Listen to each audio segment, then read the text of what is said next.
Okay, that's bright enough. Let's see, maybe this. We have a new Bond film coming out. Eventually. When the marketing campaign ramps up, mainstream interest gets a lot bigger. You'd be at a party and someone asks you, I hear there's a new Bond film coming out.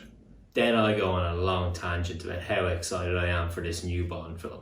DB5, Kerry Fukunaga, Norway, Daniel Craig's last film, he's going out with a bang. Hans Zimmer, I'm cautiously optimistic. It's the longest Bond film yet. The style, and it's new. If Bond does something new or different, I'm excited. It's probably why I like this Craig era so much. Even that 15-second trailer they released before the real trailer, that got me super pumped. I just sat down that day in work and watched it and rewatched it. I don't know why I'm admitting this, but even the way he closes that door is cool. I'm so excited for this film. I even bought this jacket. God, that's embarrassing. Generally, that's how the rant goes. The person politely nods and then follows up with, what one should I watch? Or what order should I watch them in? To which I respond, this is how you watch the Bond series. Let's get straight to it. I saw this video, which was an honourable fan fiction-y attempt to explain all the Bond movies in one long continuous timeline. But it's just an overt explanation of the Bond series. No one seriously tries to say that Christopher Nolan Batman movies are the same timeline as Tim Burton's movies. The Bond series is the same. I'll admit there's more homages and callbacks to previous films than the Batman movies. Don't even bring up the codename theory. Bond isn't a codename. He doesn't change appearance because this is a new man taking up the James Bond 007 codename. The different actors playing Bond are just different interpretations of the same character, like Hamlet.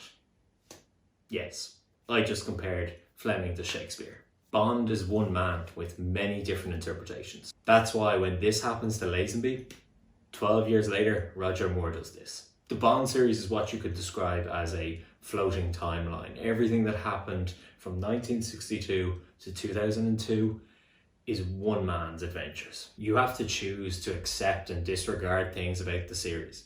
These movies were made to be watched 1 year apart, 1963, 64, 65, and then 2-year gaps. That's why the filmmakers didn't expect you to notice that this guy killed in 1967, 4 years later is the same actor playing Blofeld. Then in 2006, possibly inspired by world events, and this movie too, the filmmakers decided to reboot the series.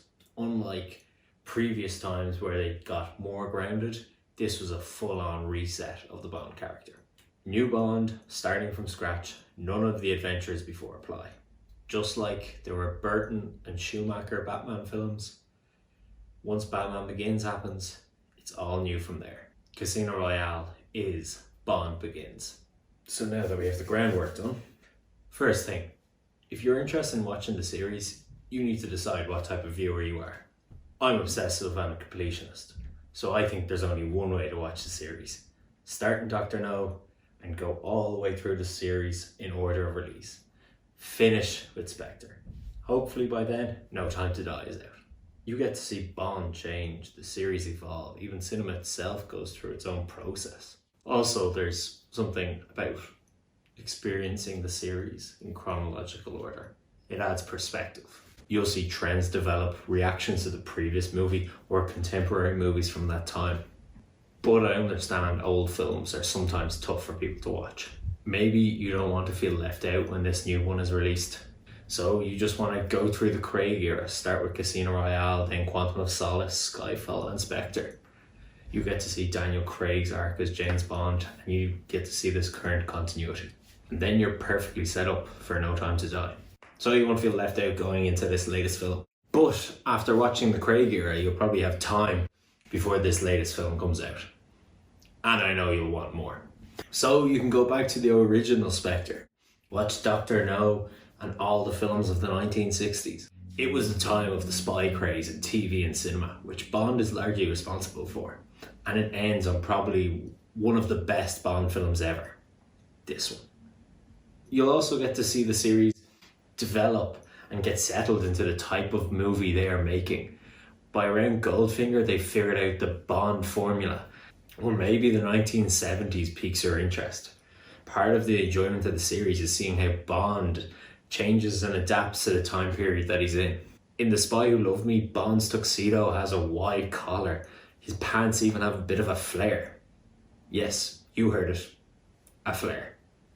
The Roger Moore era spans from 1973 to 1985. It emphasises humour, and by film 3 he really gets settled into the role and they know the type of Bond he is going to be.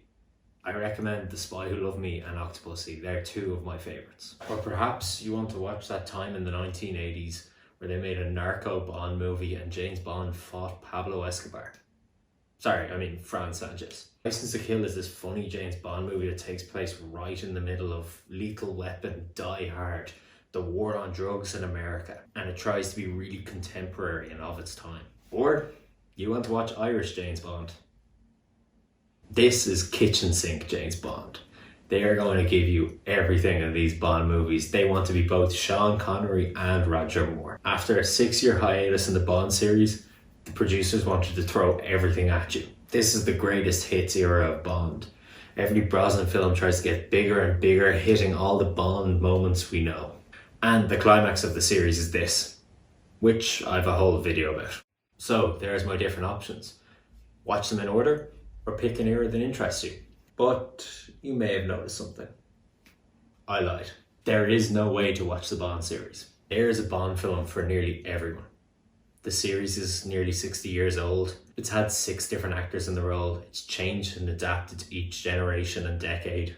I have an uncle who thinks The Spy Who Loved Me is the best Bond film. Another one says Connery is the only James Bond. Bond is a fast and loose floating continuity. It's been mostly a standalone series with episodic adventures, a few recurring characters, but mostly callbacks inserted just for the fans. It actually doesn't matter what order you watch them in. It's a reason why they still show them on TV across the world today. People know what they need to know. This guy is the hero. So call up your aunt, your uncle, your father, your grandparent, your best friend, someone you know who loves James Bond. Ask them what's their favourite Bond film. Sit down together and just take it in. Above all else, these movies were supposed to be big fun popcorn entertainment. Whether you're spending £1 in the 60s to see the film or €12 today, the filmmakers have always wanted you to get your money's worth. And when this film comes out eventually, bring that person to see it. Because that's what this series is. Generational. Everyone knows the Bond archetype. Everyone is in on the story, regardless of if they watch it backwards, forwards, in bits and pieces. Bond is Bond. The filmmakers know this. The continuity is just there for us super fans. When we sit down in November or whenever this film comes out, the dots will go across the screen, the music will play. It'll be helpful to know a bit of the background, but everyone will be on the same page. Everyone will know, regardless of what they've watched and what order they watched it in, Bond is in love and living in Italy. The story will go from there, and hopefully it'll be brilliant. So, once again, there is no way to watch the Bond series. Well, except this. Press play and enjoy. Thanks for coming back and watching this video. If you liked the video, you know what to do. And subscribe, so I'll keep making more of these videos discussing Bond and beyond. Thanks again.